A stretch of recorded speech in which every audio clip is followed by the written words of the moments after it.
And we're still in Sodwana, getting ready for tomorrow. It's the last day for Keaton to try and get him on a big fish. But yeah, it was really successful. Maybe just give us a rundown of how the day went. Yeah, today was quite successful. One of the best days I've had on the water. I told you I want to take it to my special spot. Yes. On arrival, we saw the fusees on the surface boiling, and you could see they are a little bit jittery. And I knew it's going to be on. Me and my friend Morne, we almost cast simultaneously. We landed about 15 to 10 meters apart, and on the first cast, both of us double up on GTs. His first GT ever. That was special for me, you know. Oh, absolutely. Yeah. Saw his face. He's really chuffed. Yeah. He actually did. He got the most hits today, actually. Yeah, you know, I'm gonna hear that for a long time, but he still knows who's his boss. So yeah. Well, I mean, you managed to get quite a nice one. Yeah. And we actually, off camera, you talked about, you know, fishing safaris and, you know, people going to Oman to go and catch a 30, 35, 40 kg GT, but we've got them here. And, you know, why should people not make a turn here? Yeah, I totally agree. I know people go there for the experience, but if you take all that money that you pay to go there, and you just do a little bit of research in South Africa, and you use the right companies to put you on the fish, you can get proper and quality fish here. Yeah. A lot of people, I must say, the quality fishermen go to Oman, but you're gonna have to graft for your fish. It's not always easy. Like you say, we have been on the ocean for 2 days now, and Keaton, he's got 2 strikes. We were lucky enough. I don't know if we cast further or what's going on, but we're gonna put him on a fish. It is his second time fishing, so exactly. Can't expect the guy to catch a marlin. But he's definitely been a lucky charm. So he's got that going for him. I mean, his first time around, he caught a 6.5 kg tiger. So I don't want to talk about that. maybe it was because I wasn't there, and I'm sitting out tomorrow because. You know, just capacity wise, your dad's here. You're after today, yes. Yeah, that's also special. You know, sharing moments like these with your dad. Yeah, 100%. Maybe expand on that. When did you get involved? That's a brilliant question. Just to tell you a little bit of, he was hunting as well for a big GT, and it took him, I must say, almost 2 years. I know it sounds a little bit hectic, but if you'd say we on the water, let's say 2 to 3 times a year, but it took him almost 1.5 years, 2 years to get his first GT on his own. He's a little bit older, so he doesn't work that hard on the water, but I must say the last few trips, he's been impressing me. He's 62 now, and he's grafting, and that's what it's about. It's never stop casting. If you're on the spot, you can't stop casting. You have to be in the zone the whole time. And that's because they say there's a lot of fish. They say it's a fish of 1,000 casts, but I must say GTs as well. If they're on and they're hungry on the day, you'll have fun like we had today. Yeah. But you get days where you really have to graft, and you can't stop casting even if you're tired. You know, because my biggest GT that I called with Uncle John, I promise you, my dad was on the boat, and I shared that moment. You'll see on the video the joy we had after we landed that fish. Oh, yeah. It was crazy. We were screaming like small girls. My voice is gone. That's such a good time today. It was insane. It was insane. And that fish, I promise you, it was on the last cast. Everyone always says it was on the last cast. Yeah. If I assure you that I said last cast before I landed that fish, and that's what it's about. You never know when that big fish is gonna surprise you. Yeah. Then maybe also just the interesting fact. Obviously, there's a lot more going on than just GT in these waters. What can people expect if they come for fishing safari with you guys? Anything from, so we mainly focus on reef fish, but you can expect kuta, as they call it, the king mackerel. You can find dorado here. You can definitely look at targeting boa snappers. It's the odd species that will. That's the nice thing about, obviously, with trolling as well, but with the popping and stick baits, it's a lot of species that you can actually target. Yeah. So, but it's nice. Yeah. But your most common species that you will catch, it would be your bluefin trevally, your giant trevally, your boa snappers, your kutas, or your pick handle or greater barracudas. Dorados, mainly get in a little bit deeper water, but you will find them in the deeper reefs. But the depths we normally fish is ranging anything between 22 to, like you saw today, we caught a nice fish in 8 meters of water. Yeah. And then in timing of year, over and above moon cycle and those type of things, this is obviously prime time for catching these fish in the water here, but yes. it is tropical-ish. So I mean it's generally throughout the year, or what have you experienced? It's a really good question. I'll say you would find them all right through the year, but they will. Let's say they are fish that prefers warmer water. Yeah. So they will move with the water temperatures. In the winter times, I think you'll find them a lot deeper, or I know you will find them a lot deeper. But in Sodwana, you're not allowed to jig and really use vertical jigging. So I think it would be a little bit harder. We've not really been here in the winter times actually targeting GTs because we hunt that time of the year. Yeah. Mainly focus on the hunting. But the months that I would say is really good would be from, let's say, end of October, November, December, up until beginning of March. I know February is a very good month, especially if it's warm and it's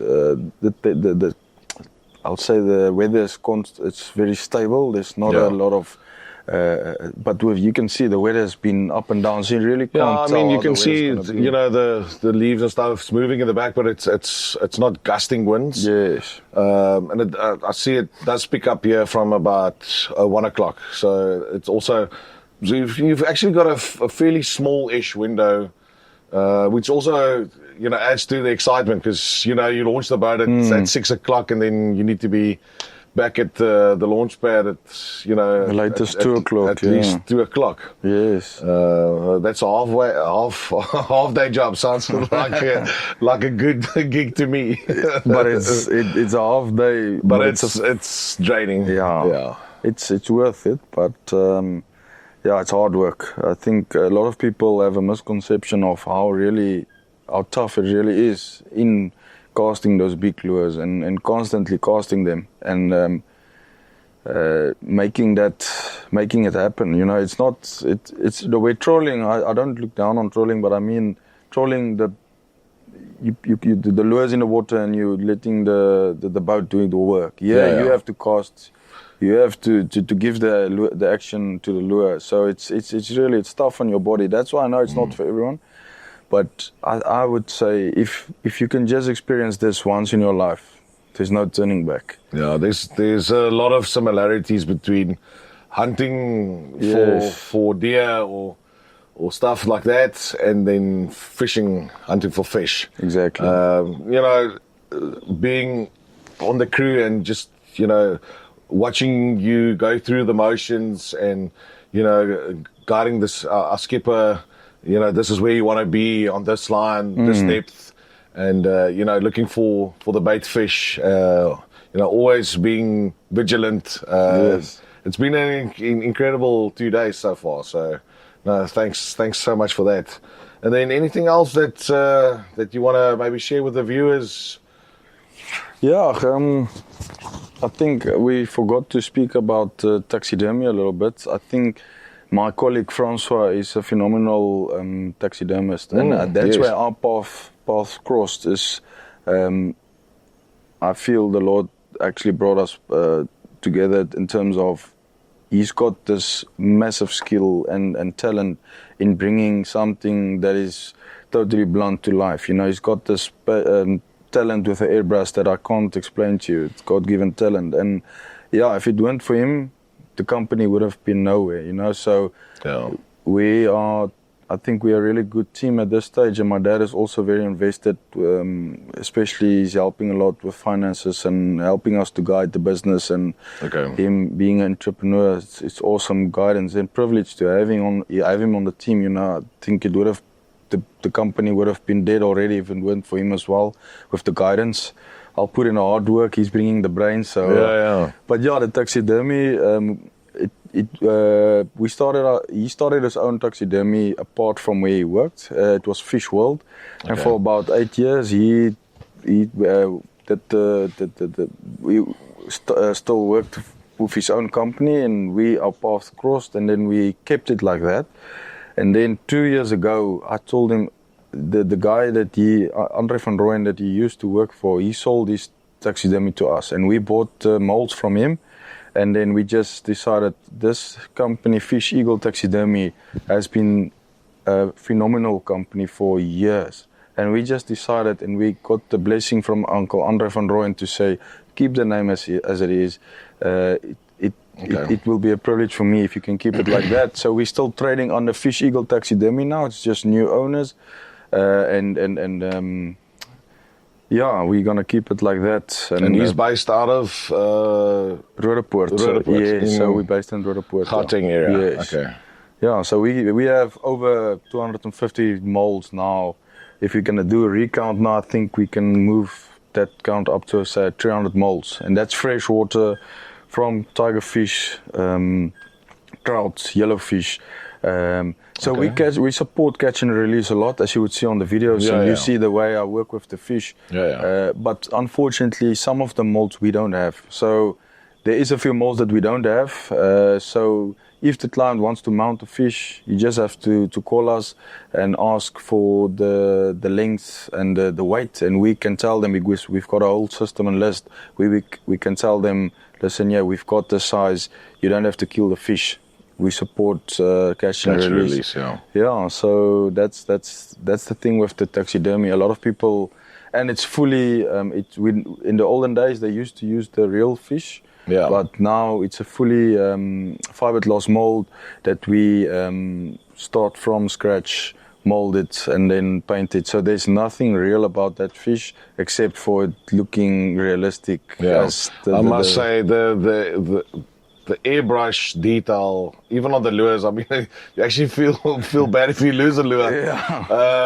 You know, it's literally a work of art, and really props for you guys for you know, the quality of the product. Thank you. Appreciate it. And it obviously works. I mean, it's you trialed a few new ones today. How did that go for you?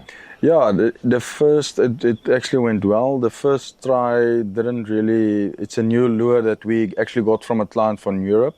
He owns a company that he's selling to the whole of Europe, especially stick baits and poppers and a lot of gear, you know, the right gear for the type of fishing, you know, jigging, popping. So he's selling reels and leader lines and hooks and everything. So he gave us a request. There's a specific lure that they used to make, but the guy that is making it, he's not with us anymore. So he asked us, can we maybe make something similar to replicate it? Yeah, and then we told him, if he really wants it, we can try to do it. And so it went well. The one that I thought is going to be a no-show actually came to the party, and it performed very well. I think I'm going to fish with it a little bit more tomorrow to see if we can get a proper fish on that. So the action actually surprised me, yes. And that's supposed to mimic what style of fish or type of fish? I'll say, a wounded baitfish is the thing we're going for, fleeing baitfish. That's the type of action we're mimicking. And the thing is about the floating stick baits, sometimes it's tough to play it in rough conditions, but I must say the one that I tested today, you saw the wind and the sea was a little bit choppy, and it actually sit quite nicely in the water. So I'm actually very excited to see what that lure is going to offer for the clients. So yeah. Okay. No, good luck. I can only hope that you have a lot more fish to catch. No, awesome. Thank you so much. And yeah, I just want to take this time to thank all the customers and believing in us and still supporting us from the whole of South Africa through to our Australian and European clients, and then especially the shops in South Africa. Please support them. Both 𝘗𝙗 Randburg and 𝘗𝙗 Woodmeat, they've got stock. Fishing Pro Shop, Johan, he's got stock now, and Solly's in mainland Maine, he's got stock as well. Okay. So please contact them. They've got more than enough models. Yeah, and like I said, it's nice to see local stores seeing the value and supporting you and taking the opportunity of the risk in putting the lures on the shelves and helping the clients. So yeah, I'm thankful for that. Yeah. No, the business can only go places. So yeah, we'll see what we can help you guys with in terms of content. And awesome. Yeah, definitely want to come back. This has been I didn't know what to expect. I'm going to be honest. This exceeded all expectations. I'm dead. Over and above the fact that I got burnt to a crisp. That's part of the you live and you learn. Story. And, unfortunately, you can't really hide from the sun on that boat. So thanks for the gear and the shirts. Borrowing of the shirt. Those are nice shirts as well. I'll organize you one. Yeah, thanks. That was a trial. I think it came out very well. The one material I don't like that much, but the other one I'm very happy with that. So. But just to come back to your phrase that you use now, that's our phrase for the company, is exceeding expectations, and that's what we're striving for, is to see the reaction with the lures and with the fishing charters, is seeing I think we have to do a small podcast with my friend, even if he's a guy with little words. He's sitting here and looking at us now. Yeah. Just to get his emotions in terms of what it meant to him getting that first fish. Absolutely. Because a lot of people, they watch these videos, they look at you see the people, the emotions of the people in the video, the content of GT fishing. But you don't know what, like you say, you don't know what to expect. But once you feel the power and you feel that strike and everything, it's a whole bundle of emotions going through your body, especially if that fish is on the boat. It's something you can't explain. You have to experience itself. Yeah. That's the only way you can really understand what it's about. No, definitely. No, it's something to be cherished, and it's something that drives you to come back. So 100%. Yeah, really, really looking forward to it. And then you guys heading out tomorrow bright and early? Yes, we'll be on the water, and I think it's going to be another good day. Everything is looking nicely, the wind and everything. Similar, same game plan as yesterday and today? Yeah, same game plan. I think the tide has moved a little bit on, so that's good for us. It's going to give us about an extra hour on the spot with good fishing time. So okay. I think we're going to have a good morning. I'll put everything on red, so let's go. Yeah, let's see. I hope Keaton's shoulder is feeling better. He's got 3 bolts in the one shoulder, so he looks a bit like he's taking a beating. His bolts can be loose in his shoulder, but not in his head. That's the most important part.